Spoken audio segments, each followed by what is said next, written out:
Hello, good morning to 7th class. We are going to our next topic in lesson number 5, rulers and buildings. So we going to start. Listen carefully.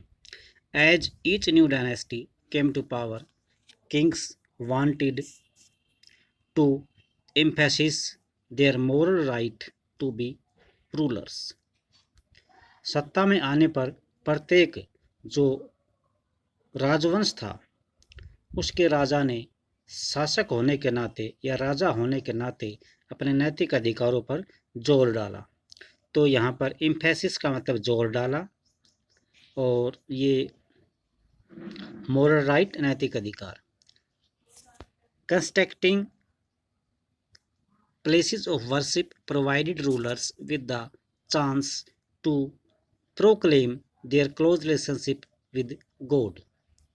शासकों ने पूजा के जो स्थानों का निर्माण करवाया उनका निर्माण करवाने से ईश्वर के साथ अपने घनिष्ठ संबंध की राजा को ये मौका दे दिया कि वे उनके ईश्वर के साथ घनिष्ठ संबंध है, क्योंकि वे ईश्वर ने उनको आदेश दिया है कि वे उनके नाम का मंदिर या पूजा स्थल बनवाएं। Specially important in an age, और विशेष तौर से ये इस युग में या ये कहें कि इस तेजी से बदलती रैपिड पॉलिटिकल चेंज और ये जो बदलाव हुआ ये विशेषकर इसी घटनाक्रम में हुआ जब तेजी से राजनीतिक जो बदलाव हो रहे थे। Rulers also offered patrons to learn and pies and try to transform their capital and cities into great cultural centers that brought fame to their rule and their realm।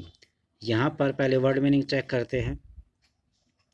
Patrons का मतलब होता है भी आश्रय स्थल। पैट्रॉन्स का मतलब आश्रय स्थल, लर्नड का मतलब पढ़े लिखे विद्वान व्यक्ति और पायस का मतलब धर्म को मानने वाले धर्मनिष्ठ व्यक्ति। और क्या रह गया इसमें वर्ड मीनिंग?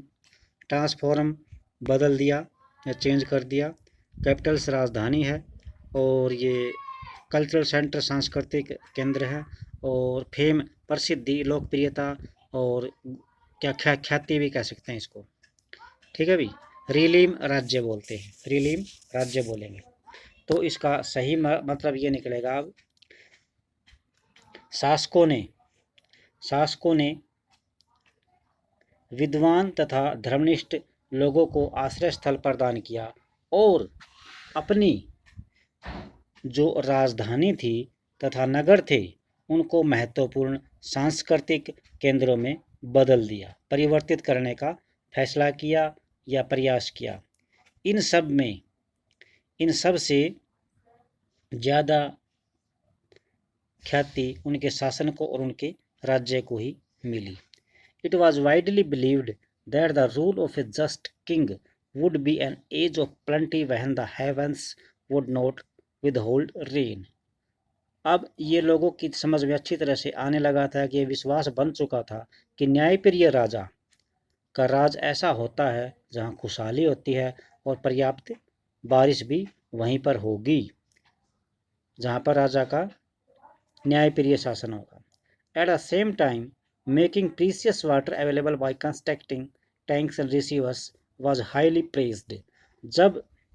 इसी तरह जब राजाओं ने शासकों ने हौजों और जलाशयों के निर्माण द्वारा बहुमूल्य पानी उपलब्ध कराने के कार्य की बहुत प्रशंसा की। तो जो वर्ड मीनिंग है यहाँ पर, प्रीसियस का मतलब होता है कीमती, और टैंक्स का मतलब हौज, जिसको हम हरियाणवी भाषा में खेड़ या तालाब का हौद कह देते हैं। रिसीवर्स क्या बोलेंगे इनको? जलाशय। सुल्तान Iltutmish won universal respect for constructing a large river just outside Delhi ए कुहाना। तो सुल्तान इल्तुतमिश ने दिल्ली ए कुहाना के निकट एकदम विशाल तालाब का निर्माण करके बहुत ज़्यादा पूरे विश्व में सम्मान प्राप्त किया था। इसको क्या नाम दिया गया था अभी? इट वॉज कॉल्ड द हौज ए सुल्तान। इसका नाम था हौज ए सुल्तान या राजा का तालाब, राजा का तालाब कहा जाता था, किंग्स रिसीवर। आप इसको मैप नंबर 1 में चैप्टर नंबर 3 में देख सकते हैं। Rulers often constructed tanks and reservoirs big and small. राजा या शासक प्राय बड़े और छोटे हर प्रकार के हौज और तालाब बनवाते थे। For use by ordinary people, सामान्य लोगों के लिए बनवाते थे। Sometimes this tanks and reservoirs were part of a temple. कभी कभी ये जो हौज और जो तालाब हैं ये मंदिर का भाग होते थे, मस्जिद का भाग होते थे। Not a small tank in the Jami मस्जिद। आप जामी मस्जिद के साथ में ये तालाब देख सकते हैं जो कि फिगर 7 में दिखाया गया है, या गुरुद्वारा दिखा रखा है। इसमें पूजा करने का जो स्थान है और साथ में लगता हुआ सिखों के इकट्ठे होने का स्थान है। तो यहाँ पे मेन जो वर्ड आया है कॉन्ग्रीगेशन फॉर सिक्स। कॉन्ग्रीगेशन का मतलब होता है एकत्रित होने का स्थान, और मोस्क की मस्जिद होता है। तो ये फिगर ये दिखा रखा है गोल्डन टेम्पल जो कि अमृतसर में है। इसको हरमिंदर साहिब भी बोलते हैं। पवित्र तालाब है यहाँ पर हरमिंदर साहिब द होली सरोवर जो कि अमृतसर में है। इसी तरह से ये एक बात और है यहाँ पर, इम्पोर्टेंस ऑफ वाटर, पानी का महत्व। पानी का महत्व अब हमारे लोगों की समझ में आने लगा है, या अभी नहीं आया तो थोड़े दिन के बाद आ जाएगा। द पार्सियन टर्म्स आबाद, पॉपुलेटेड, प्रोस्परस। फारसी शब्द आबाद और जो पॉपुलेटेड का मतलब जहाँ पर लोग ज़्यादा बसते हैं, प्रोस्परस समृद्ध, एंड आबादी, ये चारों वर्ड मीनिंग है। फ्लोरिशिंग और both derived from the word एब मीनिंग वाटर। और ये जो एब वर्ड से लिए गए हैं जिसका अर्थ होता है पानी। तो इसका बहुत ज़्यादा फारसी में भी और दुनिया के सभी भाषाओं में पानी का बहुत ज़्यादा महत्व है। अब हमारा नेक्स्ट टॉपिक है व्हाई वर टेम्पल्स टारगेटेड। मंदिरों को क्यों नष्ट किया गया या मंदिरों को निशाना क्यों बनाया गया। Because kings built temples to demonstrate their devotion to God and their power and wealth. क्योंकि मंदिरों को इसलिए बनाया जाता था, इसके माध्यम से राजा मंदिरों का निर्माण अपनी शक्ति, धन संपदा और ईश्वर के प्रति अपना जो निष्ठा थी उसको दिखाने के लिए करते थे। It is not surprising that when they attacked one another's kingdom. इसमें कोई हैरानी की बात नहीं है कि जब राजा या शासक लोग एक दूसरे स्टेट पर या देश पर आक्रमण करते तो उनका निशाना प्राय यही मंदिर और मस्जिद होती थी। They often targeted this buildings, इन भवनों को वो नष्ट करते थे। In the early 9th century, 9वीं शताब्दी में, when the Pandya king Srivallabha invaded Sri Lanka. जब 9वीं शताब्दी में पांडे राजा श्रीवल्लभ ने श्रीलंका को जीत लिया था एंड डिफीटेड और हरा दिया था श्रीसेना फर्स्ट को हरा दिया था। कब हराया था ये? 831 से। श्रीसेना का शासन कब से कब तक था? 20 साल था ये, 831 से लेकर 851 तक। तो यहाँ पर तब एक हरा दिया था। तब क्या हुआ? द बौद्धिस्ट मॉन्क, एक बौद्ध भिक्षु ने, एंड क्रोनिकर, एक इतिहास का बौद्ध भिक्षु और इतिहासकार धम्मकित्ती ने क्या लिखा? ही रिमूव्ड ऑल द वैल्यूएबल, सारे कीमती सामान को वो ले गया। यानी कौन ले गया? भी पांडे वंश का जो राजा था जिसने एक अटैक किया था, श्रीवल्लभ ले गया।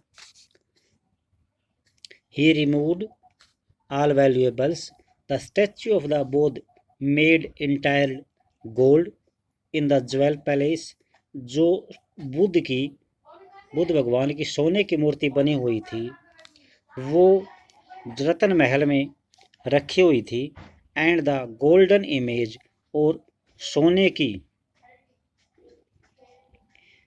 सोने की मूर्तियाँ या इमेज आकृति द वेरियस मोनास्टर्स, जो कि अलग अलग मठों में रखी हुई थी, ऑल दीज ही सीज्ड, सभी पर उसने कब्जा कर लिया या सभी को लूट लिया। द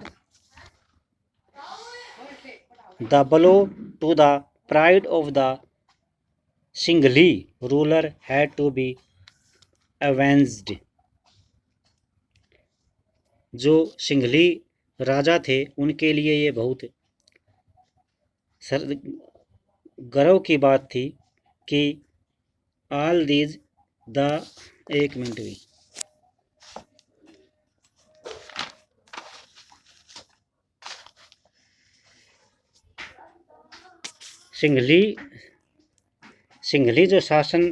सिंघली शासक के स्वाभिमान को, सिंघली शासकों के आत्म स्वाभिमान को इससे बहुत ज़्यादा चोट पहुंची थी। द ब्लो, आघात होता, ब्लो का मतलब आघात, चोट पहुंचना। To the pride of the Sinhalese, pride घमंड होता है, गर्व होता है। To the of the Sinhalese, सिंघलियों को। Ruler had to be avenged, और वे शासक इसका बदला लेना चाहते थे। And the next Sinhalese ruler, और अगले सिंघली शासक Sena second ordered his general to invade Madurai, Sinhala शासक सेना 2 ने ये ऑर्डर दिया कि मदुरई को जीता जाए, मदुरई को जीतना है। The capital of the Pandya, जो कि पांडे वंश की राजधानी थी। The Buddhist chronicler noted that the expedition made in special effort to find and restore the gold statue of the Buddha. बौद्ध इतिहासकार ने लिखा है कि इस अभियान में बुद्ध की स्वर्ण मूर्ति को ढूंढ निकाले और वापस लाने हेतु महत्वपूर्ण प्रयास किए गए थे। Next, similarly in the early 11th century, ठीक इसी तरह से 11वीं शताब्दी के आरंभ में वहन Chola king Rajendra first built a Shiva temple, जब चोल राजा राजेंद्र फर्स्ट ने एक शिव का मंदिर बनवाया इन इज कैपिटल, अपनी राजधानी में। ही filled it with prize statutes, उसने इस मंदिर को जीते हुए इनामों से और मूर्तियों से भर दिया, जो और कुछ कब्जा की हुई मूर्तियां थी जो कि उसने कैसे प्राप्त की? फ्रॉम डिफीटेड रूलर, शासकों को हरा कर जो मूर्तियां और जो हीरे जवाहरात प्राप्त किए थे, उन्होंने शिव मंदिर को इन सब से भर दिया। एन इनकम्प्लीट लिस्ट इंक्लूडेड, एक अपूर्ण सूची मिली है हमें जिसमें क्या क्या शामिल था। ए सन पेडेस्टल, एक सूर्य पीठिका, फ्रॉम द चालुक्य से, एक गणेश स्टैचू, गणेश की मूर्ति, सेवरल स्टैचूज ऑफ दुर्गा की अनेक मूर्तियाँ, ए नंदी स्टैचू, एक नंदी की मूर्ति, फ्रॉम द ईस्टर्न चालुक्य, पूर्वी चालुक्य राजाओं से। एन इमेज ऑफ भैरव, एक भैरव की मूर्ति, ए फॉर्म ऑफ शिव, जो कि शिव का एक रूप है। And Bhairavi from the Kalingas of Orissa, जो कि एक भैरवी की मूर्ति जो कि उड़ीसा में कलिंग से प्राप्त की थी। एंड ए काली स्टैचू, और एक काली देवी की मूर्ति, from the Palas of west Bengal, west Bengal के पाल वंश से उनसे वहाँ से प्राप्त की थी। नेक्स्ट लास्ट पैरा बच गया इस टॉपिक का। Sultan Mahmud of Ghazni was a contemporary, सुल्तान जो महमूद गजनवी था वो इनका समकालीन था, किसका भी? राजेंद्र फर्स्ट का समकालीन था। During his campaigns in the subcontinent he attacked the temples of defeated kings and looted their wealth and idols. तो इसने क्या किया भी? भारत में अपने अभियानों के दौरान उसने पराजित राजाओं के मंदिरों को अपवित्र किया और उसके धन और मूर्तियों को लूट लिया।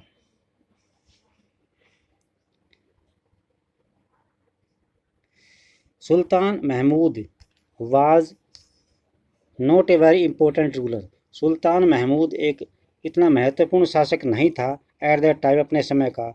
बट बाय डिस्ट्रॉइंग टेम्पल्स, परंतु मंदिरों को नष्ट करके, specially the one of Somnath, एक मंदिरों को नष्ट करके, विशेष रूप से सोमनाथ का मंदिर जो कि गुजरात में है। ही ट्राइड, उसने कोशिश की, to win credit as a great hero of the Islam, उसने इस्लाम का एक महान नायक होने का श्रेय प्राप्त करने की कोशिश की। In the political culture of the Middle Age, most rulers displayed their political might and military success by attacking and looting the place of worship of defeated rulers. तो मध्ययुगीन यानी मिडिल एज का मतलब होता है मध्ययुगीन राजनीतिक संस्कृति में ज़्यादातर जो शासक थे वो अपने राजनीतिक बल और सैनिक सफलता का प्रदर्शन पराजित शासकों के उपासना स्थल यानी जहाँ पर लोग पूजा पाठ करते थे उन पर आक्रमण करते थे और उन्हें लूट कर ले जाते थे। इसमें वो अपना बड़ाई समझते थे। तो ये हमारा टॉपिक आज तक यहाँ पर कंप्लीट हो गया है। इसके बाद आता है अभी गार्डनर स्टॉर्म्स एंड थॉट्स, ये हम नेक्स्ट टाइम करेंगे। आज के लिए इतना ही। इसको आप अच्छी तरह से पढ़े समझे क्योंकि इम्पोर्टेंट टॉपिक हैं ये। इनको जो भी छोटे प्रश्न बन रहे हैं आप इनमें छोटे प्रश्न अवश्य बनाएं। थैंक्स।